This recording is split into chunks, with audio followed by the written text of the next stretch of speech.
Хөгжим гэж ямар гайхалтайг танилцуулсан зажлуур саарл. Хаяа нандинаж хадгалсан кассетийг минь зажилчдаг байсан болохоор ийм нэртэй болсон нь гарцаагүй. Зажлагдсан кассетийнхаа арзгар нүхийг харандаа чихэж байгаад эргүүлж үзээгүй хүн байхгүйз. Backstreet Boys, Камертон, Free-Zone-ы хайрын дуунуудыг байн зогсоож цаасан дээр үгийг нь бичиж явсан бол таны өсвөр нас тун давгүй өнгөрчв.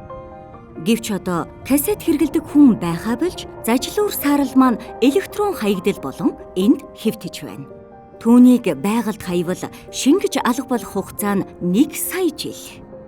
Univision компани электрон хаягдлыг бууруулахын тулд ашиглалтаас гарсан хар болон цагаан төхөөрөмж удирдлага зэрэгэ дахин боловсруулж эхэллээ. Таны уг 3 төхөөрөмж байгаа бол Unitel-ийн салбарт авчран дахин боловсруулалтанд өгөөрэй.